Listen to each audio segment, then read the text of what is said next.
Agradezco a los compañeros de la Comisión Civil y Comercial la oportunidad de estar acá y a la Junta Directiva del Colegio por la oportunidad que le dio a su vez a la Comisión de embarcarnos en esta actividad con tan poco tiempo. Y gracias a ustedes que están aquí, y gracias a ustedes porque están a esta hora aquí, nos demuestra el interés y la oportunidad que tuvo la Comisión de brindar esta capacitación y que seguramente seguiremos un poco más al cabo de estos 2 años en este tipo de aventuras que no dejan de ser interesantes y muy ilustrativas. Para no atrasarlos, porque yo soy el impedimento para ir a almorzar, yo tenía una charla preparada, como han visto, llena de papeles, y lo que hice ahora fue tomar el papel del que hace una ensalada y escoger los mejores ingredientes o los mejores vegetales y tratar de que esa ensalada tenga un cierto sabor y que los deje con ganas como una entrada para después. Entonces me voy a referir a mi encargo, que es la administración e intervención de bienes productivos como medida cautelar. Esta es una nueva medida cautelar típica, pero tenemos que entender en qué contexto juega esta medida cautelar. Ya José Rodolfo expresó muy bien los fundamentos normativos de los principios de las medidas cautelares. Tenemos que entender que la justicia cautelar cumple un rol de materialización del derecho a la tutela judicial efectiva. Eso es lo primero que como litigantes, que es mi actividad, tenemos que entender. Tenemos una pretensión que materializar. Una medida cautelar puede ser una manera efectiva de tutelar nuestra pretensión y eventualmente de materializar nuestra pretensión.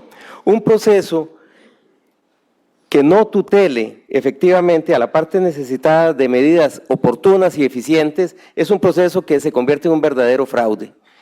Como litigantes sabemos que hay procesos que llevamos años y que al final del día, dentro de 8 años, 6 años, cuando se termine, pues lo que vamos a tener es un papel, una sentencia de papel, que es un fraude, porque además tiene que sufrir la fase de ejecución de sentencia, que tiene apelación y tiene casación. ¿Qué le estamos dando al justiciable? Nada. Entonces no nos engañemos y apliquemos bien las medidas cautelares, que podría ser una manera de efectivamente lograr justicia pronta y cumplida.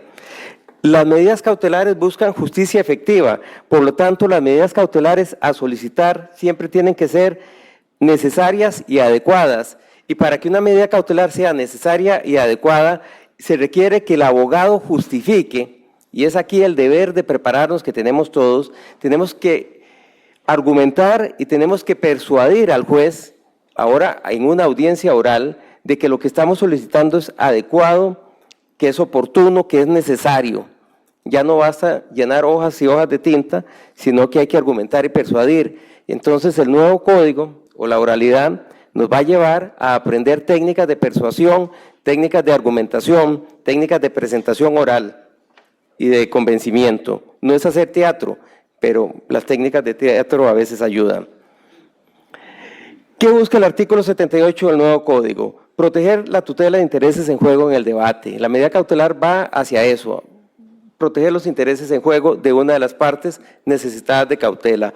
O, mejor dicho, la norma lo que extiende es la protección cautelar al objeto del proceso.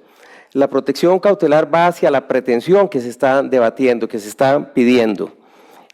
Y la medida cautelar, entonces, hay que irla ligando, o la petición, porque lo que quiero aquí es comentar a ustedes, la petición de solicitud de medida cautelar tiene que ir ligada a esos principios. ¿Cuál es el objeto del proceso? ¿Por qué lo que pido es necesario? ¿Por qué es oportuno? ¿Por qué la garantía que propongo es la mejor garantía del mundo para tutelar a la parte afectada por la medida cautelar? Todos esos son aspectos que hay que tener en cuenta a la hora de presentar la medida cautelar.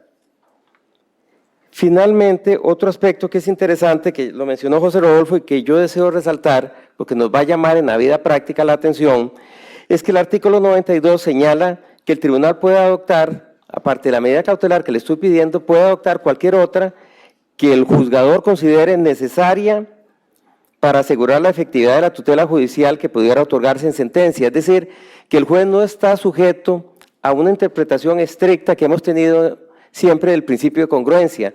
Si yo le pido, por decir algo, ya no puedo pensar mucho, pero bueno, le pido una anotación de demanda, porque se me ocurrió que la anotación de demanda es la medida típica y necesaria. El juez puede decir, no, mire señor, una anotación de demanda no es lo que usted necesita, lo que usted ocupa para tutelar la pretensión que está en debate aquí es esta otra medida cautelar. Entonces el principio de congruencia ya no va a estar dado entre la petición concreta de una medida cautelar, sino entre la petición de una cautelar y la adopción de otra cautelar, cualquier otra. El juez tiene esa discrecionalidad, esa libertad. Por ahí yo creo que el profesor Palomo diría que entramos un poco en la dictadura del juez. Habrá que ver que el juez no sea muy creativo dando medidas cautelares cuando somos contraparte. Pero bueno, la ley lo faculta, el juez podrá adoptar la medida que juzgue más adecuada según su ponderación y su mejor criterio, y la presentación y defensa que hagamos en audiencia oral como litigantes. Ahora bien, para entrar en mi encargo, que es la administración e intervención de bienes productivos, esto es una nueva medida cautelar, en consecuencia típica. Consiste en que el juez puede disponer la administración o intervención. Y yo le preguntaría a José Rodolfo, que no sé si esa O es de esas que separa o incluye, pero me parece que una cosa es administrar y otra es intervenir. Y la medida cautelar faculta, me parece a mí, a las dos, o administrar o intervenir, dice bienes productivos, cuando se pretenda su entrega a título de dueño o en carácter de garantía. Ok, esta medida cautelar viene a romper paradigmas del derecho comercial, viene a romper criterios que tenemos muy arraigados en nuestra formación civilista. Cabe pensar aquí, por ejemplo, en una administración de una explotación industrial, un proyecto inmobiliario, un condominio en ejecución, donde se discute la resolución del contrato base, incumplimiento, rescisión, etcétera, lo típico de nuestra ensalada civil, pero es claro que el mantenimiento de la explotación comercial, el mantenimiento del negocio, del activo productivo, es lo que es importante de mantener. Y entonces sobre ese activo es donde se van a realizar finalmente las pretensiones de las partes. Entonces se puede pedir al juez que intervenga esa explotación productiva a través de un interventor cuyas funciones va a definir el juez, pero un interventor interviene contra la voluntad del titular de ese derecho, o bien puede pedirse un administrador, que es distinto. Ese va a manejar el negocio de acuerdo a los intereses de protección de esos bienes, pero también de acuerdo a los intereses del negocio como tal que ya tenía, no puede variarlos. Piénsese, por ejemplo, en todos los casos que son usuales en nuestro medio de conflictos de tipo societario familiar, donde la familia, segunda, tercera generación, está en esas grandes discusiones y una parte no desea dejar la administración, la otra le cuestiona todas sus actuaciones y se empieza en una parálisis de la viabilidad empresarial. De modo que mientras se resuelve la controversia, la parte interesada entonces puede pedir que se intervenga esa empresa, que se administren sus bienes con sentido productivo, para que al final del proceso se reciban esos bienes siempre en condición productiva y no en condición de bienes de remate, bienes de desecho. Esto sucede y ha sucedido muchas veces con explotaciones como grandes fincas de café y fincas de caña y proyectos inmobiliarios, donde simplemente por discusiones familiares de esas que no se acaban, al final del día lo que se recibe es una sentencia que no dice nada útil para las partes, porque los bienes productivos ya no existen, ya no están en capacidad de generar riqueza. Bueno, esta medida cautelar evita precisamente que esos bienes se dañen o sean destruidos por la demora en el proceso, o también pueden ser usados, y esto ya con maña de litigante. Se vale, Álvaro, como maña de litigante, las medidas cautelares se usan para negociar. Estamos en materia patrimonial, de derecho privado. Si logro pegar una medida cautelar de administración o intervención de bienes productivos y sé que el proceso puede demorar, bueno, esperemos que dure 2 años o 3 años, un ordinario, con el nuevo código, bueno, en 2 o 3 años de vida económica, mejor negocio. y puedo forzar una negociación, puedo buscar mecanismos alternos de solución de ese conflicto, gracias a la justicia cautelar. Entonces es importante tener esto presente.